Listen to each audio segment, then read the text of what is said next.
प्रभु को बहुत धन्यवाद देते हैं। प्रभु ने और भी एक दिन दिया, जल्दी से जल्दी आने वाले प्रभु यीशु मसीह की अति पवित्र नाम में आप सब पवित्र लोगों को मुझसे देता हूँ।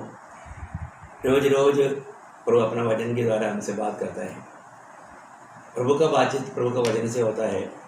जो भी वचन सुनता है वो प्रभु को सुनता है। कितना अनोखा बात है। मैं सोचता हूँ कि अगर हमें ये प्रभु का वचन नहीं मिला होता, हमारी ज़िंदगी का क्या हाल होता। आज दुनिया इतना दुखी और निराश है, उनके जीवन में कोई आशा का किरण नहीं, लेकिन प्रभु ने हमें जीवित आशा दिया। आपको मालूम है, हमें मालूम अपना जीवन मरने के बाद मृत्यु क्या है, मृत्यु के बाद के जीवन क्या है, ये सारी बात हमें प्रभु का वचन के द्वारा प्रकट हुआ। अरे वचन नहीं मिलने से क्या होता। प्रभु का वचन हमें ढूंढ कर आया, प्रभु ने अपनी वचन हमें दिया। आज इस वचन मिलने के द्वारा अपन सच्चाई को जान पाया और सच्चाई को अपना पाया और उससे हमें कितना बड़ा लाभ मिला। प्रियो, ये बात से कोई अनजान रह करके भी अगर मर जाएगा, वो कहाँ जाएगा? वो पाप में मरकर नरक में जाएगा। परंतु प्रभु यीशु मसीह के द्वारा हमारे लिए महान प्रभु ने तैयार किया हुआ इस उद्धार का बारे में प्रभु का वचन सुनने के द्वारा हमको मालूमात हुआ। ये कितना श्रेष्ठ बात है। अगर ये वचन नहीं सुना होता तो हमारा हालत क्या होता। तो इसलिए प्रभु ने हमारे तक ये वचन पहुंचाया। तो ये वचन के प्रति और भी प्रभु के मतलब कार्यों के प्रति जानने में हमें कितना उत्साह चाहिए। आपको मालूम है, मृत्यु हमेशा हमें प्रभु से दूर करता है। ये भी एदन वाटिका में जब पाप जब आया तो प्रभु ने बोला था कि उत्पत्ति 2 अध्याय का 17 वचन में, जिस दिन इस पेड़ का फल तू खाओगे उस दिन तू मरेगा। मतलब प्रभु की आज्ञा भंग किया, उसी समय में उनका आत्मीय जीवन में मृत्यु आया। और उस मृत्यु में रहने वाला मनुष्य परमेश्वर के साथ कभी भी संबंध स्वयं नहीं रख सकता। फिर भी उनका मन गवाही देता है कि परमेश्वर है, इसलिए वो कोई ना कोई रीति में प्रभु का भक्ति करता है, आराधना करता है। कोई सृष्टि को आराधना करता है, कोई मतलब सृष्टियों में किसी वस्तु को, कोई मतलब तारा सूरज को प्रणाम करने वाले लोग हैं, चंद्रमा को प्रणाम करने वाले लोग हैं, जानवर को प्रणाम करने वाले लोग हैं। उस प्रकार कई रीति में कार्य करता है। परंतु सच्चा जीवित परमेश्वर के साथ उनका संबंध नहीं। प्रभु के साथ संबंध जोड़ना है तो हमारा आत्मा जिलाया जाना है। तो मनुष्य आज हर एक जन भाव में जन्मा, इसलिए आत्मिक अवस्था में वो मृत अवस्था है। ये बात अगर परमेश्वर का वचन अगर हमें नहीं मिलने से, वचन के द्वारा प्रभु की आत्मा ये बात अगर हमें प्रकाशित न करने से हमें भी मालूम नहीं पड़ना था। हम एक समय में मतलब प्रभु से दूर थे, हम भी और लोगों के जैसा मतलब प्रभु की आराधना करते थे। परंतु आज अपन कितना धनी लोग हैं। आज प्रभु ने हमें मतलब उस आत्मिक मृत्यु से मतलब बचाया, हमें जीवन दिया। आज प्रभु के साथ हमें संगति दिया। उस संगति में हमें कितना मतलब बना रहना चाहिए। और दूसरी बात, एक मृत्यु शरीर का मृत्यु है। आपको मालूम है, आदम भी जब जीवन बिताया एक दिन उसका शारीरिक मृत्यु हुआ, लेकिन इसी प्रकार हम सबका एक दिन मृत्यु होगा। परंतु वो मृत्यु में भी हमें आशा है। प्रभु में मरने वाले व्यक्ति को एक बहुत बड़ा जीवित आशा है। हमें मालूम है हमारा क्या होने वाला है। प्रभु के लोग अगर मर जाएगा, मरने के बाद में शरीर मिट्टी में मिलेगा, परंतु प्राण और आत्मा प्रभु के पास जाएगा। हम प्रभु के साथ रहेगा। प्रभु के साथ हम कई लोग सोचते हैं कि उधर जाकर सोते रहेगा। नो नो नो नो, उधर सोते नहीं रहेगा। वहाँ पर सोने की बात ही नहीं, वहाँ पर निद्रा की बात ही नहीं। वहाँ पर हमेशा प्रभु के सन्निधि में रह करके प्रभु का महिमा करेगा, खुशी मनाएगा। बहुत बड़ी बात है।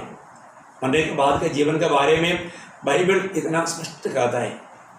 और भी एक तीसरा मृत्यु आपको मालूम है, जो व्यक्ति पाप में मरता है वो लोगों को फिर अनंत काल का नरक की आग में जाना पड़ेगा। वो है मतलब दूसरा मृत्यु। वो मृत्यु के बाद या उस नरक की आग में पड़ने के बाद में फिर कभी भी बचेगा नहीं, अनंत काल तक उस आग में तड़पना पड़ेगा। ये सब बात बाइबल हमें बताता है। प्रियो, हमारे बाइबल के जैसा भविष्य के बारे में बताने वाला और कोई एक ग्रंथ इस दुनिया में नहीं। इसलिए हमें बाइबल को कितना अधिक जानना चाहिए। क्योंकि ये परमेश्वर का वचन है, ये जानना बहुत जरूरी बात है। तो हमें हमारा उस आत्मिक मृत्यु से बचाने के लिए हमारा प्रभु ये दुनिया में आकर के उसको मृत्यु सहना पड़ा। मतलब मृत्यु को हटाने के लिए प्रभु ने मृत्यु उड़ाया, मृत्यु सहा ना। जब इब्रानियों का पत्री 2 अध्याय का 9 वचन में देखो, ये इतना अनमोल बात है। यदि ये वचन अगर हम नहीं जानने से हमारा कितना मानव धोखा होता। इब्रानियों 2 अध्याय का 9 वचन। पर हम यीशु को, जो स्वर्गदूतों से कुछ ही कम किया गया था, मृत्यु का दुख उठाने के कारण महिमा और आदर का मुकुट पहनते हुए देखते हैं, ताकि परमेश्वर के अनुग्रह से वह हर एक मनुष्य के लिए मृत्यु का स्वाद चखे। देखिए, वो किस लिए मृत्यु का स्वाद चखा, या वो मृत्यु क्यों उड़ाया? सबके लिए, हर एक मनुष्य के लिए। यीशु मसीह का मृत्यु सबके लिए था। ये दुनिया में कोई भी दूसरा के लिए नहीं मरता, परंतु यीशु मसीह का मृत्यु सबके लिए मृत्यु था। ऐसा एक मृत्यु दुनिया में हुआ ही नहीं। वो हमारे लिए मृत्यु आने के लिए या मृत्यु सहने के लिए दुनिया में आया है। क्यों? उसका 14-15 वचन भी। इसलिए जबकि लड़के मांस और लहू के भागी है, तो वह आग भी उनके समान उनका सहभागी हो गया, ताकि मृत्यु के द्वारा उसे, जिसे मृत्यु पर शक्ति मिली थी, अर्थात शैतान को निकम्मा कर दे, और जितने मृत्यु के भय के मारे जीवन भर दासत्व में फंसे थे, उसे छुड़ा ले। देखा, मतलब मृत्यु की डर में रहने वाला लोगों को प्रभु ने मृत्यु के द्वारा उसका डर से मुक्त किया। कितना बड़ी बात है, ये सब प्रभु ने हमारे लिए किया। ये बात हमें प्रभु के वचन के द्वारा प्रकट होता है, और ये वचन नहीं मिलने से ये सच्चाई हमको मालूम नहीं होना था। और तो कितना बड़ी बात है प्रिय, हमारे लिए प्रभु यीशु मसीह की मृत्यु एक साधारण मृत्यु नहीं था। ये दुनिया में एकमात्र व्यक्ति है जो हमारे लिए मरने के लिए आया और हमारे लिए मृत्यु सहा। उसकी मृत्यु हमारे पापों के लिए था, हमारा मृत्यु को हटाने के लिए था। प्रभु यीशु पर विश्वास करने के द्वारा वो व्यक्ति को प्रभु मृत्यु का डर से मुक्त करता है। कितना अनोखी बात है। आज सारे मनुष्य पाप के कारण, पापी होने के कारण, पाप में जन्म होने के कारण वो सभी लोग मृत्यु के दासत्व में हैं। उसे छुटकारा देने वाले एकमात्र व्यक्ति वो प्रभु यीशु मसीह है। वो सबके लिए आया प्रिय, कोई एक देश के लोगों के लिए नहीं, कोई जात के लिए नहीं आया, कोई भाषा के लिए नहीं आया, प्रभु सबके लिए आया। उन्होंने सबके लिए मृत्यु का स्वाद चखा करके, अभी हमने 9 वचन में पढ़ा था, सबके लिए वो आया। उसका जन्म के बारे में भी, जन्म के समय में भी लूका का सुसमाचार उसका 2 अध्याय का 10-11 वचन में पढ़ता है, प्रियो ये दुनिया में सबके लिए जन्मा हुआ एकमात्र व्यक्ति वो प्रभु यीशु मसीह है। यहाँ पर स्वर्गदूत कहता है, लूका 2 अध्याय का 10-11 वचन। तब स्वर्गदूतों ने उनसे कहा, मत डरो, क्योंकि देखो मैं तुम्हें बड़े आनंद का सुसमाचार सुनाता हूँ, जो सब लोगों के लिए होगा। देखा, सब लोगों के लिए होगा, सारे मानव जाति के लिए। प्रभु यीशु मसीह दुनिया में जन्मा सबके लिए, और ये दुनिया में आकर के मरा सबके लिए। इसलिए सब लोग ये बात जानना चाहिए, इन्होंने ये उद्धार पाया, उनका कर्तव्य है ये दूसरे को भी बताना। और उनको वो बताया नहीं और उनको वो बात को नहीं समझाया तो वो लोग आग में मरकर नरक में जाएगा। कितना बड़ी बात है। हम सबके लिए प्रभु यीशु मसीह दुनिया में आया। प्रियो, इस जीवन में हमें जानना चाहिए मेरा मरने के बाद क्या है। ये कोई भी धर्म, कोई भी मतलब पाठशाला हमें ये बात को नहीं सिखाता। ये बताने वाला एकमात्र ग्रंथ, परमेश्वर का वचन कहने वाला, यहोवा का किताब कहने वाला सिर्फ बाइबल है। बाइबल या प्रभु यीशु मसीह। यीशु मसीह ने एकदम स्पष्ट बताया, कोई संदेह नहीं बताया, क्योंकि वो स्वर्ग से आया और वो स्वर्ग में गया और हम सबके लिए आया, और हम सबके लिए वो इस दुनिया में जन्म लिया, हम सबके लिए वो मरा, और हम सबके लिए उद्धार का कार्य किया। तीतुस का पत्री में ऐसे लिखा है, तीतुस का पत्री 2 अध्याय उसका 11 वचन। क्योंकि परमेश्वर का वह अनुग्रह प्रकट है जो सब मनुष्यों के लिए के उद्धार का कारण है। देखा, सब मनुष्यों का उद्धार का कारण है। सब मनुष्यों का उद्धार का कारण है। प्रियो प्रभु यीशु मसीह मतलब इस दुनिया में आकर के हम पापियों का पापों के लिए मर करके जी उठा और उन्होंने सबके लिए उद्धार तैयार किया। इसलिए इब्रानियों 2 अध्याय का 3-4 में लिखा है, इतना बड़ा उद्धार से निश्चिंत रहेगा तो कौन बच सकता है। पढ़िएगा उसको भी। तो हम लोग ऐसे बड़े उद्धार से निश्चिंत रहकर कैसे बच सकते हैं? देखो मानो आने वाला उस भयंकर न्याय से, भयंकर ताड़ना से हम कोई भी बच नहीं पाएगा प्रियो, अगर इस उद्धार को अगर नहीं जाना, नहीं माना और नहीं पाया तो। इसलिए हम हर एक को ये सुसमाचार सुनाता है। आज दुनिया भर में एक गुड न्यूज़ दिया जा रहा है। कोई भी पापी, कोई भी वो, कोई भी देश का हो, कोई भी भाषा का हो, वो धनवान हो, दरिद्र हो, है ना, वो गोरा हो, काला हो, कोई भी हो, प्रभु यीशु पर विश्वास करेगा उन्हें उद्धार मिलेगा। उद्धार प्रभु का दान है। सबके लिए प्रभु ने एक कार्य को तैयार किया है और वो मुफ्त में दे रहा है। कितना अनोखी बात है, इतना बड़ा उद्धार। मनुष्य कभी भी अपना पाप से स्वयं छुटकारा नहीं पा सकता, वो कभी भी उस नरक का आग से बच नहीं सकता, परंतु प्रभु हमको बचाने के लिए हमारे लिए उस पाप का सजा उठाया। इसलिए हमें बाइबल को जानना जरूरी बात है। इस बाइबल का एक एक वचन को हमें ध्यान से पढ़ना चाहिए, ध्यान से सीखना चाहिए, बहुत जरूरी बात है।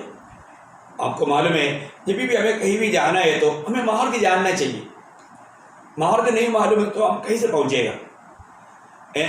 तो हमें कोई गाइड करने वाला रहेगा तो कितना आसानी बात है। तो इस दुनिया में मतलब स्वर्ग में पहुंचने के लिए एकमात्र मार्ग वो प्रभु यीशु मसीह है। यीशु मसीह ने यूहन्ना 14:6 में कहा, मार्ग में हूँ। यीशु मसीह के अलावा कोई मार्ग नहीं प्रिय। यीशु मसीह के अलावा हम कभी भी पिता के पास नहीं पहुंच सकता, स्वर्ग नहीं पहुंच सकता। तो इसलिए सबसे बड़ी बात है आज हमें वो सच्चा मार्ग को जानना। आज प्रभु ने हमें दिया वो वचन हमारा मार्गदर्शक है। उस मार्ग को, इसलिए मैं कल भी आपको बताया था 119 भजन संहिता का 105 में, तेरा वचन मेरा पाप के लिए दीपक, मेरा मार्ग के लिए उजियाला है। प्रियो, ये दुनिया की यात्रा में ये वचन हमें गाइडेंस करता है। मैं आपको बताना चाहता हूँ, जब मनुष्य पाप किया, मनुष्य को भारी 3 बड़ा नुकसान हुआ। आपको मालूम है क्या क्या है? जब परमेश्वर की आज्ञा तोड़ करके उन्होंने भले बुरे के ज्ञान का वृक्ष का फल खाया, उस समय में उसको 3 बड़ा नुकसान हुआ। पहला नुकसान क्या हुआ कि उसके आत्मा से जीवन नष्ट हो गया। आत्मा से जीवन नष्ट हो गया। जीवन नष्ट होने का अर्थ क्या है? परमेश्वर के साथ का हमें संगति नष्ट हो गया, हम प्रभु से दूर हो गया।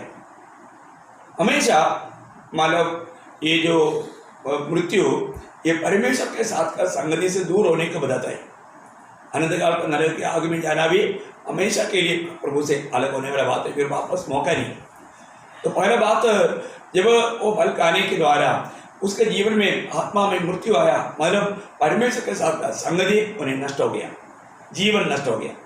दूसरा क्या हो गया? उसका प्राण में उनकी धार्मिकता चला गया, उनका धार्मिकता चला गया। धार्मिकता चला जाने का मतलब ईश्वरीय स्वभाव नष्ट हो गया। हमें एक ईश्वरीय स्वभाव के साथ प्रभु ने बनाया, लेकिन हमें ईश्वरीय स्वभाव नष्ट हो गया। तीसरा क्या नष्ट हो गया? मतलब अभी आत्मा में जीवन नष्ट हो गया, प्राण में हमारा धार्मिकता नष्ट हो गया और शरीर में हमारा महिमा नष्ट हो गया। प्रभु ने हमें महिमा बनाया था, पर वो महिमा नष्ट हो गया। आप देखिए कितना भारी नुकसान हुआ। परंतु आप जब उद्धार पाएगा, ये तीनों हमें वापस मिलेगा। कितना अनोखी बात है। उसके लिए प्रभु ने ये सारा काम किया। प्रियो, इतना बड़ा उद्धार का महत्व इसलिए मैं आपको बताना चाहता हूँ। जब आप उद्धार पाता है, उस समय में सबसे पहले आत्मा में जीवन आ जाता है, आत्मा में जीवन आता है। आपको मालूम है, प्रभु यीशु ने कहा जीवन में हूँ, जीवन में हूँ। जब पहला यूहन्ना उसका 5 अध्याय का 12 वचन में यूहन्ना मतलब हमें बताता है, पहले यूहन्ना 5:12, जिसके पास पुत्र है उसके पास जीवन है। देखो, जिसके पास पुत्र है उसके पास जीवन है, और जिसके पास परमेश्वर का पुत्र नहीं उसके पास जीवन भी नहीं है। बोलने का अर्थ बहुत गहरा है। प्रभु यीशु मसीह में ही वो जीवन है। जो व्यक्ति प्रभु यीशु मसीह पर विश्वास करके उद्धार पाएगा, पाप क्षमा पाएगा, उसके आत्मा में जीवन आएगा। प्रभु हमारे जीवन में जब आता है, हमारे में जब आता है, प्रभु कहाँ पर आता है? हमारा आत्मा में आता है। दूसरा तिमोथी 4:22 में लिखा है, प्रभु हमारे आत्मा के साथ है, वो हमारा आत्मा में रहता है। जब प्रभु हमारे आत्मा में आ गया तो वहां पर हमें एक बड़ा गवाही मिलता है। अब मिल गया तो पढ़िए 4:22 का। प्रभु तेरी आत्मा के साथ रहे। देखा, प्रभु जब आता है, प्रभु यीशु मसीह जब आता है, वो हमारे आत्मा में आता है। आत्मा में आ गया तो आत्मा जीवन पाया, क्योंकि वही जीवन है। तो इसलिए जिन्होंने प्रभु यीशु मसीह को नहीं पाया, उन्होंने जीवन नहीं पाया, क्योंकि यीशु मसीह के बाहर जीवन नहीं। आज हम बहुत लोग चलते फिरते देखते हैं, वो चलते फिरते लाश है, वो जीवन नहीं पाया, प्रभु के साथ उनका संगति नहीं। तो बहुत भयंकर बात है। मैं आपको बताना चाहता हूँ, हमारे जीवन में मैंने आज प्रभु यीशु पर विश्वास करके मैंने उद्धार पाया है कि नहीं? इतना बड़ा उद्धार प्रभु ने तैयार किया, मुफ्त में मिलता है। यही वचन जानने का हमारा एक बड़ा खूबी है। वचन को इसलिए जानना चाहिए, है ना? प्रभु को ग्रहण करने के द्वारा हमें जीवन मिलता है। साथ ही साथ हमें क्या मिलता? हमारा प्राण में हमारे धार्मिकता मिलता है। प्रभु यीशु पर विश्वास किया हुआ हर एक लोगों को धार्मिकता, दिव्य स्वभाव मिल जाता है, ईश्वरीय स्वभाव। वो विश्वास रोमियो 5:1 वचन में भी लिखा है कि विश्वास के द्वारा, जब हम विश्वास से धर्मी ठहरे। विश्वास से धर्मी ठहरा। देखा, अभी भाव में हमारा धार्मिकता नष्ट हुआ था, हमारा प्राण से धार्मिकता नष्ट हुआ, फिर तो अभी हमें धार्मिकता मिल गया, प्रभु का स्वभाव मिल गया। दूसरा पत्रोस 4 वचन में लिखा है, हम ईश्वरीय स्वभाव का भागीदार बन गया। हम प्रभु का मतलब ईश्वरीय स्वभाव का जो हमें नष्ट हुआ, यीशु मसीह में हमें वापस मिला। दूसरा पत्रोस 4 वचन। ईश्वरीय स्वभाव के सहभागी हो जाओ। और हम ईश्वरीय स्वभाव का सौभाग्य हो गया। बहुत बड़ी बात है। हमारे जीवन में हम उद्धार पाने के द्वारा हमें मतलब जीवन नष्ट हो गया था, वो जीवन मिल गया, और ईश्वरीय स्वभाव नष्ट हो गया था, वो ईश्वरीय स्वभाव हमें वापस मिल गया। अभी हमें महिमा मिलेगा। कब मिलेगा? जब प्रभु का आगमन में। ये हमें शरीर को, आपको मालूम है हमारे प्रभु आने वाला है, ये आप सबको मालूम है।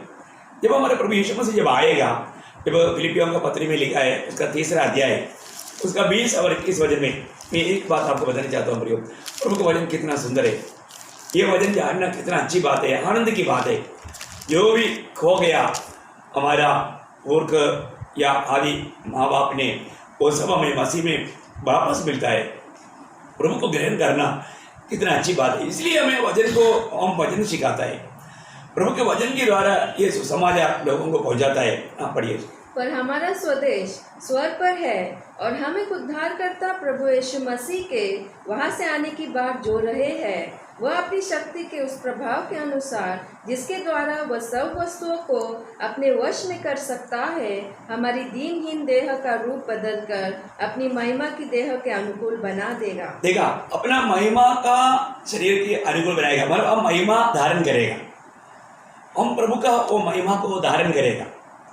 जो हमें नष्ट हुआ वो भी हमें प्रभु में मिलेगा, प्रभु के आगमन में, है ना? बहुत बड़ी बात है। मैं आपको बताना चाहता हूँ, जब प्रभु आएगा, जब 1 थिस्सलुनीकियों 4 अध्याय का 16-17 वचन में लिखा है, जो प्रभु में सो गया। अभी आपको मालूम है, जब व्यक्ति मर जाता है, हम क्या करते हैं? शरीर को मिट्टी में गाड़ देते हैं। शरीर वहाँ पर निद्रा पाता है, सोया हुआ है। और जब प्रभु के आगमन में क्या होगा? मरा हुआ लोग जी उठेगा, और हम लोग जीवित जो है, मैं आशा करता हूँ हमारे इस जीवन में प्रभु आएगा तो हम जो जीवित है, हम रूपांतर हो जाएगा, हम महिमा का शरीर धारण करेगा। अभी आप पढ़िए। क्योंकि हम प्रभु के वचन के अनुसार तुमसे यह कहते हैं कि हम जो जीवित है और प्रभु के आने तक बचे रहेंगे, सोए हुओं से कभी आगे न बढ़ेंगे। आप 4 अध्याय का 16-17 पढ़ रहे हैं, 1 थिस्सलुनीकियों 4 का 16-17। क्योंकि प्रभु आप ही स्वर्ग से उतरेगा, उस समय ललकार और प्रधान दूत का शब्द सुनाई देगा, और परमेश्वर की तुरही फूकी जाएगी, और जो मसीह में मरे हैं वे पहले जी उठेंगे। वो पहले जी उठेंगे। तब हम जो जीवित हाँ। और बचे रहेंगे उनके साथ बादलों पर उठा लिए जाएंगे कि हवा में प्रभु से मिले। देखिए इस रीति में मतलब जो भी प्रभु में है, इसलिए हमारे जीवन में परखना है। आज मैं मसीह यीशु में है कि नहीं, मैं प्रभु यीशु मसीह में है कि नहीं, प्रभु में है तो हमारे जीवन बहुत धन्य है। प्रभु में होकर के हमें जीवन बिताना बहुत जरूरी बात है। मैं आपको बताना चाहता हूँ, इतना सुंदर वचन है, मतलब इस परमेश्वर का वचन बाइबल करके ऐसा इस किताब में एक नाम नहीं है, परंतु जो बाइबल में जो कहा हुआ एक बाइबल का बाहर में कहा हुआ शब्द बहुत अनोखा है। आपको मालूम है, जब यशायाह नबी की किताब उसका 34 अध्याय 16 वचन में लिखा है कि यहोवा का किताब में ढूंढ कर पढ़कर देखो। किसका किताब है? ये मनुष्य का नहीं, ये यहोवा का। ऐसा है ना, यहोवा की पुस्तक से ढूंढ कर पढ़ो। देखा, यहोवा की पुस्तक से ढूंढ कर पढ़ो। यहोवा की पुस्तक में ढूंढ कर पढ़ना। एक बात, अभी ये वचन जब पढ़ता है कैसे पढ़ना चाहिए मालूम है? एक्चुअली मतलब दुनिया के लोग पढ़ता है लेकिन उसको समझता नहीं। ये पढ़ने वाले लोग कैसे पढ़ना चाहिए, एक शब्द मैं आपको बताना चाहता हूँ। पहला थिस्सलुनीकियों पहला अध्याय का 6 वचन। पहला थिस्सलुनीकियों पहला अध्याय का 6 वचन। ओ लॉर्ड जीसस, तुम बड़े क्लेश में पवित्र आत्मा के आनंद के साथ वचन को मानकर, देखा, पवित्र आत्मा के आनंद के साथ ये वचन को आप पढ़ना, सुनना, मानना। पवित्र आत्मा के आनंद के साथ, वचन के साथ जो भी काम करना। इसलिए मतलब ऐसा तकरीब बोलता था, आप आत्मा में रहना। जब तक प्रभु के आत्मा का अधीन नहीं रहेगा, और वो भी आत्मा का अधीन है तो फिर आत्मा का फल रहेगा, आनंद उसका फल है। तो इस आत्मा के आनंद में होकर के प्रभु का वचन को सुनना, वचन को पढ़ना, क्योंकि ये वचन का आपको मालूम है, इस वचन को या बाइबल का शब्दों को, वचनों को दिया हुआ नाम तक इतना अनमोल है। मैं एक बात में आपको याद रहना चाहता हूँ, क्योंकि ये वचन का गौरव जानना चाहिए। ये वचन हमारे लिए कितना प्रिय होना चाहिए, क्योंकि ये हमारा प्रेमी का पत्र है, प्रेम पत्र है। आपको मालूम है, जब एक मतलब शादी मगनी वाला हो गया तो, या मतलब मगनी यहूदी लोगों के हिसाब से मगनी होगा तो शादी होने के बराबर है, तो हमें ये बात तो जानना पड़े। तो उसके उस समय में पति का पत्र के लिए पत्नी को प्यास रहता है। इसलिए हमारे लिए भेजा हुआ प्रेम पत्र है बाइबल, हमारे प्रभु यीशु मसीह का। इसको दिया हुआ वचन में आपको बताऊं, एक दो शब्द में आपको हमारी खुशी बढ़ाने के लिए बताता हूँ। मरकुस उसका 12 अध्याय उसका 10-11 वचन। क्या तुमने पवित्र शास्त्र में वचन नहीं पढ़ा? पवित्र हमारा पवित्र शास्त्र। देखा, इस किताब का नाम क्या है? पवित्र शास्त्र। आप देखिए प्रियो, पवित्र शास्त्र है। मतलब अगर आप पवित्र शास्त्र को पढ़ रहे हो तो आपका जीवन बदलना चाहिए, क्योंकि ये पवित्र शास्त्र मुझसे और आपसे जो कहता है हमें मानना चाहिए। हम ये जो पढ़ रहा है, आपको मालूम है, पेपर पढ़ता है तो हम पेपर का ही मोल ही देता है, और तो आप जब बाइबल पढ़ता है तो आप क्या पढ़ रहा है? आप पवित्र शास्त्र को पढ़ रहे हो, क्योंकि ये क्या है? परमेश्वर का, पवित्र परमेश्वर का वचन है। इस वचन पढ़ने के समय में हमारे जीवन बदलना चाहिए। आज हमारे जीवन बदलता है कि नहीं है? आज जब वचन सुनता है, वचन पढ़ता है, मेरे जीवन को बदलता है कि नहीं? मेरे जीवन में नया निर्णय ले पा रहे कि नहीं? क्योंकि उसके लिए प्रभु ने वचन दिया। ये पवित्र है। हमें पवित्र बनने के लिए एक ही मात्र है, मार्ग है, हम एक पवित्र शास्त्र की मार्ग में चले, इस पवित्र शास्त्र को अपने जीवन में अपना कर चले। बहुत बड़ी बात है, ये पवित्र शास्त्र है। दूसरे एक वचन में आपको पढ़ना चाहता हूँ, जब हमारा 12 पत्रोस 12 अध्याय का 23 वचन। ओ प्रभु यीशु, 12 पत्रोस 12 अध्याय का 23 क्योंकि तुमने नाशवान नहीं पर अविनाशी बीज से परमेश्वर के जीवित और सदा ठहरने वाले वचन के द्वारा नया जन्म पाया है। देखा, हमने नया जन्म कैसे पाया? परमेश्वर के वचन के द्वारा। ये किसका वजन है? परमेश्वर का वजन। देखा, ये कोई बुद्धिमान ज्ञानी व्यक्ति का वजन नहीं है, ये महात्मा गांधी का या अब्राहम लिंकन का या प्लेटो का, सोक्रेटिस का नहीं, ऐसे विद्वान लोगों का वजन नहीं, ये परमेश्वर का वजन है। ये वजन हमें नया जन्म दे रहा है। इस वजन पर आपने संदेह किया तो आपका नया जन्म नहीं होगा। ये वजन पर, ये परमेश्वर का वजन है प्रियो, परमेश्वर का वजन है, तो उसमें संदेह करने की बात ही नहीं, क्योंकि परमेश्वर जो भी कहता है सत्य कहता है। मैं आपको मतलब बोलना चाहता हूँ, हम प्रभु का वचन को किस रीति में लेता है, प्रभु का वचन को हमने क्या समझा। तीसरी एक बात मैं आपको बताऊँ, मलाकी 1:1।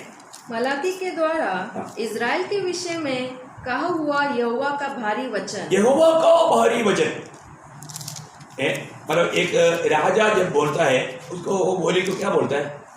राजा बोलता है तो आदेश, राजा ने मतलब बोला, इसको कुछ शब्द है मलयालम में, मतलब अरुलपाड़ बोलते हैं, अरुलपाड़।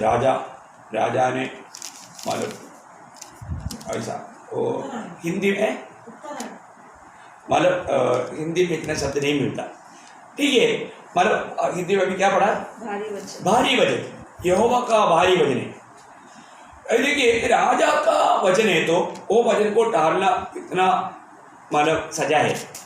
अभी यहोवा का भारी वचन, यहोवा का भारी वचन सुनने के बाद में हम लोग उस वचन का कितना अधीन रहना चाहिए, वो वचन को कितना उत्साह से मानना चाहिए। प्रयोग, ये यहोवा का वचन है, ये प्रभु का वचन है, ये महान परमेश्वर का वचन है। उस वचन के सामने हम अधीन होता है क्या? उस वचन को हम डरते हुए कांपते हुए मानते हैं क्या? वचन का बारे में एक अच्छा प्रकाश पाना, हमने कल वचन का बारे में देखा, तो इसलिए उस वचन के ऊपर आज आपको और कुछ बात बताना चाहता हूँ, क्योंकि ये वचन आपको मालूम है, प्रभु ने मतलब 2 प्रकार का वाचा बांधा। वाचा मीन्स वचन दिया। वो वचन एक पुराना वाचा और एक नया वाचा है। पुराना वाचा क्या बोलता है? पुराना वाचा जब 2 कोरिन्थी 3 अध्याय का 14 वचन, 2 कोरिन्थी 3 अध्याय का 14 वचन। क्योंकि आज तक पुराना नियम पढ़ते समय, पुराना नियम लिखा हुआ पर पुराना नियम या पुराना वाचा, मैं आपको स्पष्ट करने के लिए उल्पत्ति में जाता हूँ। उल्पत्ति 15 का 18 वचन। इसी दिन यहोवा ने अब्राहम के साथ यह वाचा बांधी। एक वाचा बांधी, वो वाचा अभी यहाँ पर लिखा है, एक पुराना वाचा है, पुराना नियम, पुराना वाचा। अभी प्रभु हमें एक नया वाचा बांधा, वो एक नया नियम है, नया वाचा है ना। जब लूका 22 का 20 वचन। इसी रीति से उसने भोजन के बाद कटोरा भी यह कहते हुए दिया, यह कटोरा मेरे उस लहू में जो तुम्हारे लिए बहाया जाता है नई वाचा है। देखा, नई वाचा, एक पुराना वाचा, एक नई वाचा। देखिए, आज हम उस नया वाचा का, उसका दूसरा कोरिन्थी 3 का 6 पढ़ना, 2 कोरिन्थी 3 का 6। जिसने हमें नई वाचा के सेवक, हमें नई वाचा का सेवक बनाया, हमें नई वाचा का सेवक। तो ये आत्मा की सेवा है। आपको जो भी वचन आता है, ये वचन आत्मा और जीवन है, क्योंकि ये प्रभु यीशु मसीह का कहा हुआ शब्द है। आपको मालूम है, यूहन्ना का सुसमाचार इसका 6 अध्याय 63 वचन में 663 में यूहन्ना ने कहा, प्रभु ने कहा, ये जो वचन मैंने तुमसे कहा ये आत्मा और जीवन है। पढ़िए उसको। जो बातें मैंने तुमसे कही है वे आत्मा है और जीवन भी है। देखिए, ये वचन आत्मा और जीवन है। मैं आपको बताना चाहता हूँ, इस वचन के साथ हमारा कुछ संबंध या हमारा जिम्मेवारी मैं आपको पहले बताना चाहता हूँ। आप बहुत ध्यान से समझना प्रियो। ये भी ये वचन, हमें ये वचन का, प्रभु का वचन को भी सुनता ही नहीं। मैं आपको बताना चाहता हूँ, प्रभु अपने लोगों को हमेशा कहता है मेरा वचन सुनो। कैसे सुनो? जब अनुवाद व्यवस्था विवरण 28 अध्याय का 1 वचन, अनुवाद व्यवस्था विवरण Deuteronomy chapter 28 verse 1। यदि तू अपने परमेश्वर यहोवा की सब आज्ञाएं हाँ। जो मैं आज तुझे सुनाता हूँ हाँ। चौकसी से पूरी करने को चित्त लगाकर देखो, चौकसी से उसको पूरी करने के लिए चित्त लगाकर उसकी सुने। देखा वो प्रयोग आप देखिए, हम प्रभु के वचन को कैसे सुनता है प्रियो। हम प्रभु का वचन के साथ हमारा जिम्मेवारी में सबसे पहले बात हमें वचन सुनना है। सुनने से ही विश्वास होता है, विश्वास आएगा तभी हम उस पर चल पाएगा। बहुत ध्यान से प्रियो, आज भी बहुत लोग मतलब कई काम करते, मैंने देखा कई बार वचन सुनने के टाइम भी लोग बच्चों के साथ खेलते रहता। प्रभु का दृष्टि में वो बहुत भयंकर पाप है, पाप है, प्रभु को तुच्छ कर रहा है। प्रभु के उपस्थिति में बैठा हुआ एक व्यक्ति प्रभु का वचन को कितना गौर दे करके, कितना ध्यान से सुनना चाहिए। मुझे मालूम है, एक अधिकारी जब बताता है वो बातों को दुर्लक्ष करेगा तो कितना भयंकर रहेगा करके, क्योंकि मैं बहुत डिसिप्लिन में जीवन बिताया हुआ व्यक्ति हूँ। क्योंकि आर्मी में, एक देश में सबसे बड़ा डिसिप्लिन आर्मी का रहता है। और मैं आपको बोलता हूँ, इंडियन आर्मी का डिसिप्लिन वर्ल्ड में टॉप है। इतना सख्त डिसिप्लिन है, वो भी अच्छा हो गया आत्मीय जीवन के लिए। हर बात में वो डिसिप्लिन वो बनाए रखना कितना अच्छी बात है। और हम तो सेनाओं का यहोवा का सेना है, हमारा परमेश्वर सेनाओं का यहोवा है, उसका सेना हम लोग है। तो सेना कैसे डिसिप्लिन से रहना। हम लोग जब दरबार में बैठता है, दरबार में बैठने के टाइम पर जब कमांडिंग ऑफिसर आकर के जब वो बात करने लगा, उस समय में हम इधर उधर नहीं देख सकता, हमारा मतलब सिर नहीं घुमा सकता है। और वो बोलने के टाइम पर कोई पसंद नहीं आया तो भैया क्या, ऐसे नहीं बोल सकता, तुरंत उसको खड़ा करेगा, डिसिप्लिन एक्शन लेगा। आप देखो, तो एक छोटा सा अधिकारी का इतना मतलब सख्त बात है। तो प्रियो, छोटा अधिकारी नहीं, कोई बड़ा अधिकारी नहीं, सर्वाधिकारी। आप सोचो, ये तो एक छोटा अधिकारी की बात मैं आपको बताया, उसके ऊपर बड़े बड़े अधिकारी है। और इन सारे बड़े अधिकारियों के ऊपर एक सर्वाधिकारी है, उसके ऊपर कोई नहीं, उसका वजन है। उस वजन को हमें कैसे सुनना चाहिए प्रियो। हमने कितनी बार, आप सोचो, आपने कितनी बार प्रभु का वचन सुनने में गलती किया है। वचन जिस प्रकार, प्रभु का वचन जिस प्रकार, आपको मैं और एक शब्द पढ़ाना चाहता हूँ वचन सुनने के बारे में, है ना। मतलब इस वचन को आप हल्का ना जानो प्रियो, ये किसका वचन है हमने देखा, ये पवित्र वचन है, परमेश्वर का वचन है ना। तो इसलिए उस वचन को हमें कैसे सुनना है, क्योंकि प्रभु से बढ़कर कोई नहीं। जब यशायाह नबी की किताब में 28 अध्याय का 23 वचन आप बहुत ध्यान देकर पढ़ना। हमारा जीवन में हम प्रभु का वचन को कैसे सुनने का, कान लगाकर मेरी सुनो। कैसे? कान लगाकर मेरी सुनो, ध्यान धरकर मेरा वचन सुनो। ध्यान धरकर मेरा वचन सुनो, कान लगाकर और एकदम ध्यान धरकर। देखा, आपको समझ में आना प्रियो, सुनना। जब आपको मालूम है, प्रकाशित वाक्य का शुरुआत में ही हमने पढ़ा है, प्रकाशित वाक्य पहला अध्याय का 3 वचन में, इस भविष्यवाणी का वचन को पढ़कर सुनाने वाला और सुनने वाला और मानने वाला, तीनों धन्य है। अब देखा, पढ़िए उसको आप। धन्य है वह जो इस भविष्यवाणी के वचन को पढ़ता है और वे जो सुनते हैं और इसमें लिखी हुई बातों को मानते हैं। देखा, धन्य है कौन? जैसे सुनना चाहिए ऐसे सुनने वाला। अभी आप सोचिए, सुनने में भी हमने कितना मतलब गिरावट लाया होगा। ध्यान धर करके कितने बार सुना वचन। आज भी बहुत लोग मतलब कान लगा करके ध्यान धर करके वचन ना सुनने के कारण क्या हो गया, बहुत लोगों के जीवन में वो वचन काम नहीं किया। अनेक बातों का एक व्यवस्था है प्रियो। हम प्रभु के वचन को पढ़ने के समय में, सुनने के समय में, उसमें हम कभी लापरवाही ना करें। पवित्र लोगों से मैं बहुत नम्र विनती करता हूँ। बहुत बार मैंने देखा लोग इतना ध्यान नहीं देता, उस समय में भी मोबाइल देखने वाले लोग हैं, उनका वो ध्यान पूरा मोबाइल के ऊपर है। वो शायद उसको क्या बोलते हैं, ब्रूम ब्रूम करेगा अंदर, वाइब्रेट। हाँ वाइब्रेशन में रखा होगा, वाइब्रेशन में रखा होगा। उनको मालूम पड़ता है हाँ कौन आ गया भाई, तुरंत वो क्या करता है, उठकर भाग जाता है। देखो कई लोगों के जीवन में मैंने देखा प्रियो, उन्होंने बहुत बार परमेश्वर को तुच्छ किया। शायद आप अज्ञान से हो सकता है प्रियो, आपने परखना प्रभु की उपस्थिति में, प्रभु का वचन सुनने के समय में, कितने लोग वचन सुनने के समय में सो जाता है?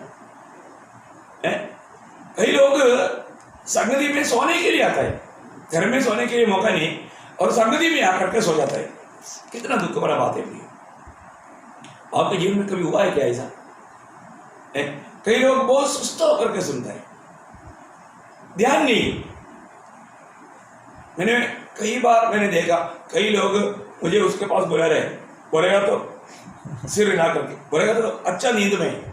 आप देखो कितना दुख भरा बात है। वो क्या कर रहा है वास्तव में? उन्होंने अपने जिम्मेवारी भूल गया, मैं कहाँ पर आया और मैं किसका वाणी सुन रहा है, यहाँ पर मुझे कैसे सुनना चाहिए।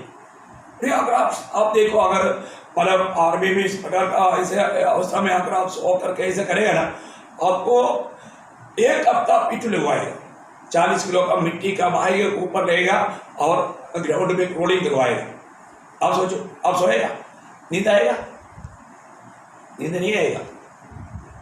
कभी एक आधा गिरती होकर के ऐसे कुछ मिल गया तो फिर पूछो मत। आप सोचो प्रियो, ऐसा है तो प्रियो प्रभु को तुच्छ करने वाला कितना सजा का योग्य है।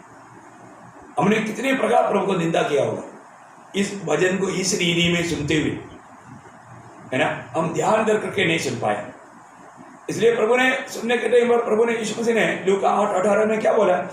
लूका 8:18 बहुत ध्यान से देखना प्रिय, जरूरी बात है। इसलिए चौकस रहो हाँ। कि तुम किस रीति से सुनते हो। तुम किस रीति से सुनते हो, चौकस रहना प्रिय, हमें चौकस रहना, किस रीति से सुनते हो। ये प्रभु का वचन है, मैं इसलिए ये वचन के बारे में क्या क्या बताऊँ मुझे भी नहीं मालूम, कितना भी बताऊँ तो कम है। तो इस वचन हमें मतलब ध्यान से पूरा मन से सुनना है। और दूसरी बात, हमें वचन पढ़ना है। कई लोग जो पढ़ाई नहीं आता वो बात अलग है, लेकिन जिसको पढ़ना आता है वो वचन पढ़ना चाहिए और उनको परखना चाहिए। आपको मालूम है जब प्रेरितों का 17 अध्याय का 11 वचन, प्रेरित 17 अध्याय का 11 वचन,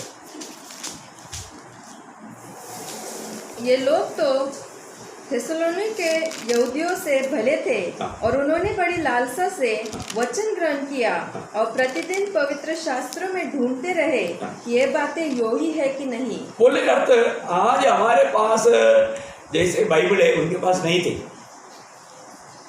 बहुत कम लोगों के पास प्रभु का हमारा वचन था। वचन बोलेगा तो अभी आपको मालूम है उन दिनों में एक एक पत्र आ गया तो पत्र मतलब एक जगह पर रहेगा तो उधर जा करके उन बातों को पढ़कर देखना पड़ता।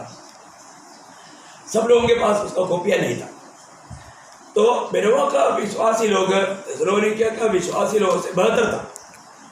वो लोग वचन सुनने के बाद में वो वचन परखते थे। पढ़कर देखना है, पढ़कर देखने का प्रयोग क्या है, उसका मतलब क्या है कि आप अभी आपको मालूम है यीशु मसीह ने वचन पढ़ा। एक बात पढ़ेंगे लूका का सुसमाचार उसका 4 अध्याय का 17 से 19। लूका 4 अध्याय का 17 से 19। यशायाह भविष्यवक्ता की पुस्तक उसे दी गई और उसने पुस्तक खोलकर वह जगह निकाली जहाँ यह लिखा था, प्रभु का आत्मा मुझ पर है, इसलिए कि उसने कंगालों को सुसमाचार सुनाने के लिए मेरा अभिषेक किया है और मुझे इसलिए भेजा है कि बंदियों को छुटकारे का और अंधों को दृष्टि पाने का सुसमाचार प्रचार करो और कुचले हुओं को छुड़ाओ और प्रभु के प्रसन्न रहने के वर्ष का प्रचार करो। तब उसने पुस्तक बंद करके सेवक के हाथ में दे दी और बैठ गया और आराधनालय के समय आप वापस 17 वचन पढ़ना। यशायाह भविष्यवक्ता की पुस्तक मतलब ये मतलब मेरे बारे में लिखा ऐसा। हाँ,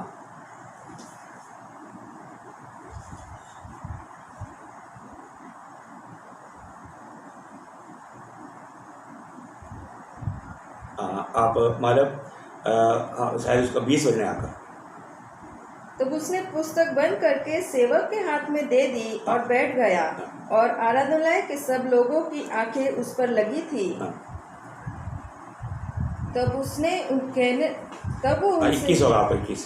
तब वह उनसे कहने लगा, आज ही यह लेख तुम्हारे सामने पूरा हुआ है। हाँ करेक्ट, तो 21 है। ओके 21। देखिए मतलब इसका मतलब क्या है कि प्रभु यीशु मसीह ये पढ़ने के बाद में वो कहता है आज ये वचन पूरा हुआ। इसका मतलब क्या है? ये मेरे बारे में लिखा है। बोलने का अर्थ क्या है? वो मेरे बारे में लिखा है। समझ में आया? मतलब यीशु मसीह ने वो बात पढ़ करके मतलब उनको दे दिया और बोला आज ही तुम लोग ये सुना ना, ये सुनने के कारण ये मेरे बारे में लिखा इसलिए पूरा हो गया। देखा? क्योंकि ये किसके बारे में लिखा? उसने पढ़ा। अभी हम प्रभु के वचन पढ़ता है तो हमारे बारे में बाइबल में क्या लिखा है आपने कभी देखा? वही इंपॉर्टेंट बात है। अभी प्रभु की वचन में मेरे बारे में क्या लिखा है? कितने लोगों ने वो बात को देखा? प्रियो, हमारे लिए बहुत बातें भी बाइबल में लिखा है। हम कौन है, हमें क्या करना चाहिए, वो सारे बात इसमें लिखा है? आपको आपका बारे में आपने कभी पढ़ा? जैसे अभी रोमियो 8 अध्याय का 1 वचन, अब जो मसीह यीशु में है उसके ऊपर दंड किया गया नहीं। ये किसके बारे में है? जो मसीह में है उसके बारे में। उसके मतलब मेरे बारे में। तो फिर मेरा कर्तव्य क्या? आत्मा के अनुसार चलना है ना। उस 8 अध्याय का 1 वचन, अतः जब अब जो मसीह यीशु में है उन पर दंड की आज्ञा नहीं, क्योंकि वे शरीर के अनुसार नहीं वरन आत्मा के अनुसार चलते हैं। देखिए मैंने इस वचन को पढ़ करके प्रभु को धन्यवाद दिया। प्रभु आपका वचन मेरे लिए दिया है? क्योंकि पर आप पर विश्वास करने के द्वारा मेरा जीवन से दंड हट गया। मैं कितना प्रभु को धन्यवाद देना चाहिए, क्योंकि आज मैं कैसे चलता हूँ? प्रभु ने दिया हुआ आत्मा में चलता हूँ। ये तो नहीं है कि मतलब हाँ मैंने डुबकी लिया और अभी भी मैं अपना मनमानी के राह में है, वो इतनी खुशी नहीं मना सकता। जैसे अभी पहले होगा ना 3 अध्याय का 1 वचन, आप देखिए ये वचन पढ़ने के समय में आपको क्या लगता? देखो पिता ने हमसे कैसा प्रेम किया है कि हम परमेश्वर की संतान कहलाए, और हम है भी। देखो ये वचन किसके बारे में है? ये मेरे बारे में है, हमारे बारे में है, जो भी उद्धार पाए हुए लोगों के बारे में। तो ये इस बात को जान करके हमें कितना खुशी होगा है। देखो प्रभु आपका ये वचन के लिए धन्यवाद, क्योंकि ये मेरे बारे में लिखा है। मैं प्रभु का बेटा है ना। 1 पत्रोस 2 अध्याय का 9 वचन देखिए, बहुत बहुत अनोखी बात है। और मैं प्रभु का बेटा है तो प्रभु का बेटे के नहीं जीना चाहिए। अभी यहाँ पर पत्रोस कुछ कहता है, हाँ, पर तुम एक चुना हुआ वंश और राजपथधारी याजकों का समाज और पवित्र लोग और परमेश्वर की नीच प्रजा हो, इसलिए कि जिसने तुम्हें अंधकार में से अपनी अद्भुत ज्योति में बुलाया है उसके गुण प्रकट करो। देखिए यहाँ पर मेरे लिए प्रभु ने कुछ पद भी दिया और कुछ जिम्मेवारी भी दिया। देखा, अभी मैंने पदवियों को स्वीकारा, जिम्मेवारियों को भूल गया तो वो बात अधूरा रह गया। उसमें हमें खुशी मनाने के लिए कुछ भी नहीं। वो वचन पूरा होना है तो आज मैं याजक है, आज मैं याजक का काम करना, इस पे मैं विश्वास योग्य रहेगा तो अगला युग में प्रभु का 1000 साल के राज में प्रभु के साथ में राज करेगा। और तो आज मुझे दिया हुआ उस काम में मैं विश्वास योग्य रहना है। एक बात मैं आपको बताना चाहता हूँ। देखो ये दुनिया में, इस जीवन में प्रभु ने हमें कोई भारी बात नहीं दिया, बहुत हल्का सा काम सौंपा। देखो जब लूका का सुसमाचार उसका 16 अध्याय का 11-12 लूका मतलब जब आत्मा याद दिला रहा है तो मैं बहुत उसको आपको समझाने के लिए चाहता हूँ। उसका 16 अध्याय का 11-12 इसलिए उसका 10 से पढ़िएगा, 10 से 12 तक। जो थोड़े से थोड़े में सच्चा है। देखो थोड़े से थोड़े, प्रभु आपको कोई भारी ऐसा पहाड़ दे करके तकलीफ नहीं देता, थोड़े से थोड़े। इसका मतलब क्या है ना, प्रभु का हम छोटा बोल के उसको तुच्छ नहीं करना, छोटी सी बातों पर भी हमें गौर देना।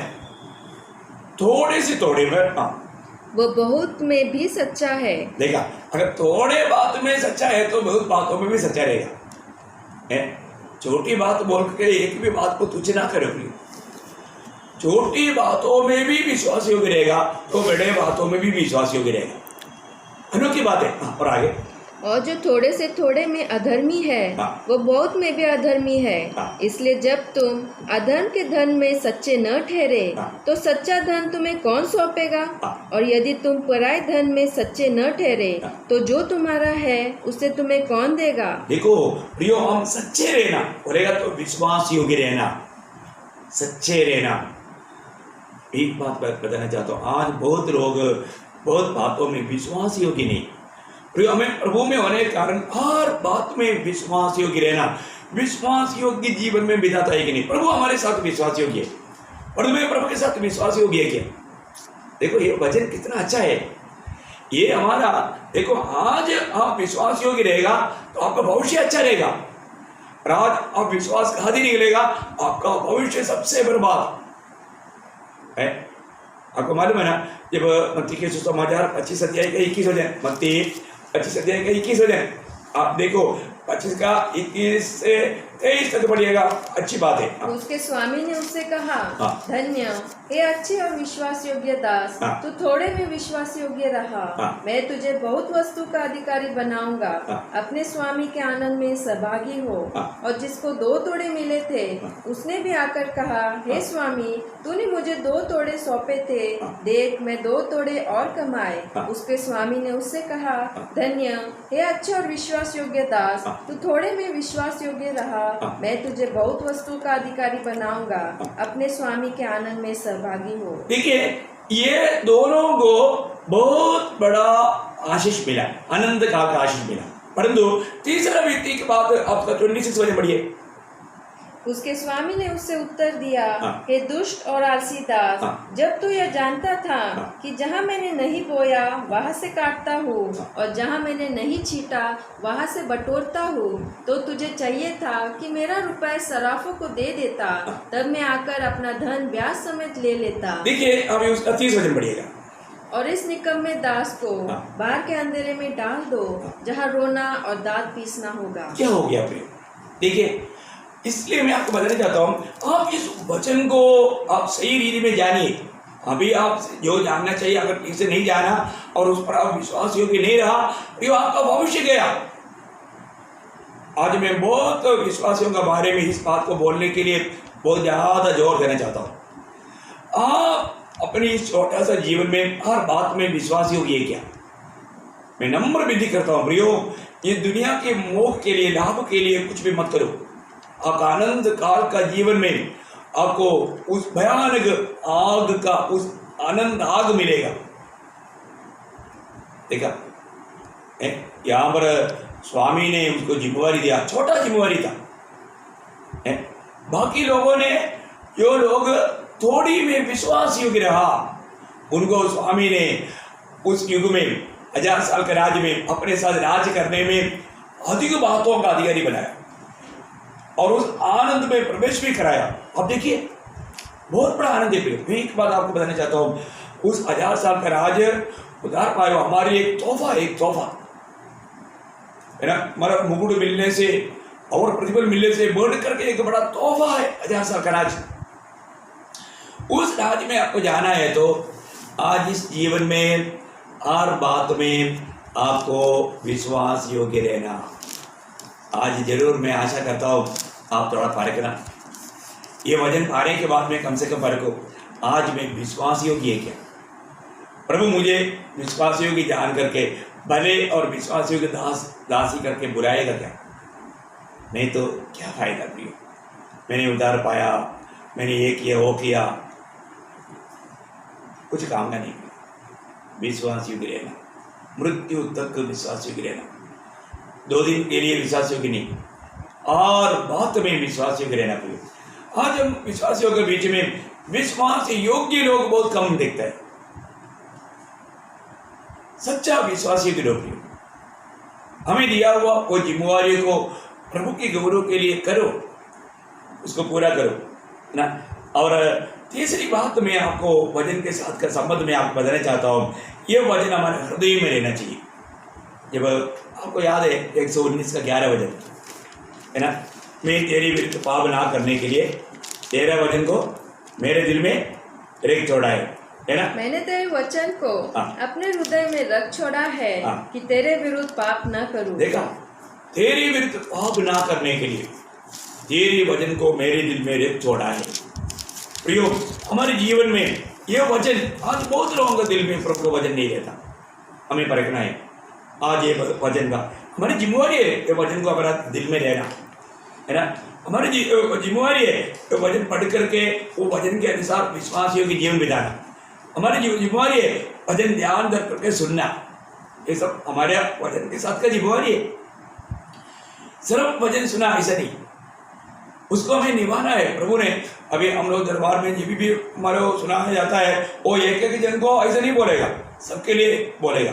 वो जो भी सुना उसको अमल करना ही है, उसका रिपोर्ट मांगेगा। बहुत बड़ी बात है। मैं एक बात आपको बताना चाहता हूँ, हमें भी प्रभु ने वचन में कई ऐसा जिम्मेवारी दिया। जैसे अभी यीशु मसीह ने वचन पढ़ा, यीशु मसीह ने बोला ये मेरे बारे में लिखा, आज तुम लोग ये सुना, ये वचन पूरा हो गया, तब तक पूरा नहीं हुआ। ऐसा हमारे जीवन में हमारे बारे में जो वचन में लिखा वो पाना, उसको ऐसे करना। इसलिए ये वचन का बारे में वचन हमें कहता है, ये वचन को हमारे दिल में रखना। कोलोसियों 3:16 में लिखा है, मसीह की वचन बहुतायत से तुम्हारे दिल में बसने दो, है ना। मसीह की वचन बहुतायत से हमारे दिल में बसना, इस वचन का सही उपयोग करना। प्रयोग इस वचन को सही रीति में हमारा दिल में ये वचन बहुतायत से रहना चाहिए। थोड़ा मैं जल्दी जल्दी बोल देता हूँ, क्योंकि और हमें हम देखते हैं कि ये वचन को ध्यान करना। हमने पढ़ा था पहला वचन संहिता, उसका दूसरा वचन, पहला वचन संहिता उसका दूसरा वचन, वो प्रभु यीशु। परंतु वह तो यहोवा की व्यवस्था से प्रसन्न रहता और उसकी व्यवस्था पर रात दिन ध्यान करता रहता है। रात दिन प्रभु का लोगों को प्रभु का वचन पर ध्यान करना, ऐसा करेगा तो उसका तीसरा वचन, वह उस वृक्ष के समान है जो बहती नालियों के किनारे लगाया गया है और अपनी ऋतु में फलता है और जिसके पत्ते कभी मुरझाने के नहीं, इसलिए जो कुछ वो पुरुष करे वह सफल होता है। तो मतलब जो व्यक्ति वचन ध्यान करता है उसका हर एक काम सफल हो जाएगा। अब देखिए, उसका अर्थ तो बहुत गहरा है। जो व्यक्ति प्रभु का वचन ध्यान करेगा, वो ध्यान करने वाले व्यक्ति का सारा काम में वो सफलता प्राप्त करेगा। ऐसा नीति वचन में 23 अध्याय का 7 वचन, नीति वचन 23:7। क्योंकि जैसा वह अपने मन में विचार करता है वैसा वह आप है। देखा क्या अनोखा वचन है प्रियो। आप एक प्रभु का जन है कि नहीं, आपका मन का विचार को देखने वालों को मालूम, प्रभु को मालूम आप प्रभु का बेटा है या दुष्ट है। देखो, आप देखिए, बोलने का अर्थ क्या है कि हम जो सोचता है हम वो बनने वाला है। आपका ध्यान क्यों जो है आप वही बनने वाला है। इसलिए प्रभु ने बोला ना, जब कोलोसियों के पत्र 3 अध्याय के पहला वचन में, यदि तुम मसीह के साथ जिलाया गया है तो स्वर्गीय बातों पर ध्यान करना, उसकी खोज में रहना। जब तुम मसीह के साथ जिलाए गए तो स्वर्गीय वस्तु की खोज में रहो, जहाँ मसीह विद्यमान है और परमेश्वर के दाहिनी ओर बैठा है। और आगे, पृथ्वी पर की नहीं परंतु स्वर्गीय वस्तु पर ध्यान लगाओ। ध्यान लगाओ, वो ध्यान की बात है। फिर स्वर्गीय वस्तुओं पर ध्यान लगाना है ना, वो श्रेष्ठ बात है। इसलिए हमारा ध्यान जो हम ध्यान करता है हम वो बन जाएगा। इसलिए फिलिपियों में बहुत अच्छा रीति में लिखा है क्या ध्यान करना चाहिए। 4:8, फिलिपियों 4:8। इसलिए हे भाइयों, जो जो बातें सत्य है और जो जो बातें आदरणीय है और जो जो बातें उचित है और जो जो बातें पवित्र है और जो जो बातें सुहावनी है और जो जो बातें मन भावनी है, अतः जो भी सद्गुण और प्रशंसा की बातें हैं उन सब पर ध्यान लगाया। देखा कितना अनोखी बात है। यहाँ पर एक 8 बात लिखा है। आप थोड़ा झुक करके देखना, मैं समय की कमी कर और एक एक करके आप ध्यान करना चाहिए। ये बातों पर ही ध्यान करना, इसका मतलब वो व्यक्ति जरूर मसीह के रूप बनने में कोई दिक्कत नहीं आएगा, है ना। ध्यान करो प्रियो, ध्यान करना, ये वचन को ध्यान करना है, ये इसको ध्यान करके, इसको रेवंत करके उसको अपने जीवन में ला करके जीवन बिताना, ये प्रभु का वचन के साथ हमारा जिम्मेवारी है। और एक जिम्मेवारी मैं आपको बताऊं, इस वचन पाया हुआ एक व्यक्ति का कर्तव्य है ये वचन दूसरे को देना, है ना। मरकुस का सुसमाचार 16 अध्याय 15 वचन। ओ प्रभु यीशु। और उसने उनसे कहा, तुम सारे जगत में जाकर सारे सृष्टि के लोगों को सुसमाचार प्रचार करो। प्रचार करो है, पहला कोरिन्थी उसका 9 अध्याय का 16 वचन। देखिए मैं आपको बताना चाहता हूँ, इस वचन प्रभु से हमने पाया है तो दूसरे को भी बांटना हमारा कर्तव्य है। अगर हम नहीं करता, देखिए वो दुष्ट दास के जैसे हो जाएगा। यहाँ पर पौलुस गवाही देता है उसका 9 का 16। यदि मैं सुसमाचार सुनाऊं तो मेरे लिए कुछ घमंड की बात नहीं, क्योंकि यह तो मेरे लिए अवश्य है। यदि मैं सुसमाचार न सुनाऊं तो मुझ पर हाय। देखा, मुझ पर हाय, मुझ पर हाय, वो बुरी अवस्था हो जाएगा। प्रिय, हमने प्रभु का वचन पाया है, जो भी लोगों ने पाया वो दूसरों को देना है, बांटना है, दूसरों को बजाना है, ये हमारा कर्तव्य है। प्रभु ने उसके लिए हमें नियुक्त किया है। हम जब भी कहता है तो हम हिम्मत से बोल सकते हैं कि मैं प्रभु का काम करता हूँ। कोई संगठन का काम नहीं, कोई धर्म का काम नहीं, हम प्रभु का काम करता है। यहाँ के मंडली के लोग प्रभु का काम करता है, क्योंकि उनको प्रभु की आत्मा उसके लिए प्रेरणा देता है, उसका नियुक्ति के बारे में उसको मालूम है। मैं बहुत लोगों के प्रति बहुत प्रभु को धन्यवाद देता हूँ, क्योंकि लोगों ने जिम्मेवारी जाना, लोग दूसरों को बजाता है, जो भी अवसर है नष्ट नहीं करता। आखिर में एक बात मैं बताऊं, इस वचन को हम वचन को सुनना है, वचन को पढ़ना है, वचन को हृदय में रखना है, वचन को ध्यान करना है, वचन बोलना है और हमें वचन मानना भी है। बोलने पर तो मानना बात आ गया, तो भी मैं मत्ती की सुसमाचार 7 अध्याय का 24 से 27 तक आपको मालूम है, प्रभु ने फराड़ी उपदेश के आखिरी में बोला, जो मेरा वचन सुनकर वैसा करता है, वचन मानना भी है, वो बुद्धिमान मनुष्य। आज हमें प्रभु का दृष्टि में बुद्धिमान बनना बहुत बड़ी बात है। इस वचन के द्वारा हमने नया जन्म पाया। ये वचन हमारा रोज का, हमारा प्राण का उद्धार का साधन है। इसके बिना हमारा प्राण का उद्धार नहीं होगा। इसलिए वचन के साथ हमारा नाता आज कैसा है, वचन के साथ का हमारा जिम्मेवारी कैसा है, ये बात को जरूर परखना। मैं आशा करता हूँ आप जरूर ध्यान करोगे, आप बहुत अपनी तैयारी करोगे। और अभी मालूम नहीं और कितना वक्त मिलेगा हमें। मालूम प्रभु ने दिया हुआ समय सही रीति में इस्तेमाल करने में प्रभु ने कृपा दिया। आज सत्य वचन, स्वर्ग में हमेशा के लिए स्थिर रहने वाला सत्य वचन प्रभु ने हमारे हाथों में पहुंचाया। हमारा भविष्य क्या बनने वाला है, ये सब बात ये वचन में लिखा है। प्रियो, जिसको बाइबल मिल गया है उस बाइबल को हमेशा दिन रात पढ़ना, ध्यान करना और दूसरे के साथ उसको बांटना, ये सब हमारा काम है। ये छोटा सा बात पर बहुत भारी काम प्रभु ने नहीं दिया, प्रियो, बहुत हल्का काम है। इस बात पर आज अगर हम विश्वासियों की रहेगा तो हम आगे का उस युग में प्रभु के साथ राज भी करेगा और अनंत काल प्रभु के साथ वो खुशी मनाएगा। कितना अच्छी बात है। अपने आप को परखना जरूर। एक विश्वासियों की जीवन बिताकर प्रभु के आगमन के दिन में मेरा भले और विश्वासियों को दास दासी करके पुकार सुनने के लिए प्रभु इन वचनों के द्वारा आप सबको सहायता करें। मैं आपको बहुत धन्यवाद देता हूँ। आज भी मैं विश्वास करता हूँ सबसे हर एक अवस्था जानकर प्रभु ने बोला और बातचीत किया। जरूर प्रियो, आप इस पर ध्यान देना, ज़्यादा अमल करना और आगे को जब भी आप वचन पढ़े या वचन सुने ध्यान देकर सुनना, उस पर हमारे ऊपर दोष नहीं आने देना, वो हमारे लिए पाप नहीं बनना और जरूर अमल करना। और आपको बहुत आशीष दे। मेरी तरफ से विवेक और दीपिका मेरी ग्रेस की तरफ से जल्दी से जल्दी आने वाला प्रभु यीशु मसीह की अति पवित्र नाम में आपको मसीह वंदना देता हूँ। प्रभु का अनुग्रह आप सबके साथ हो।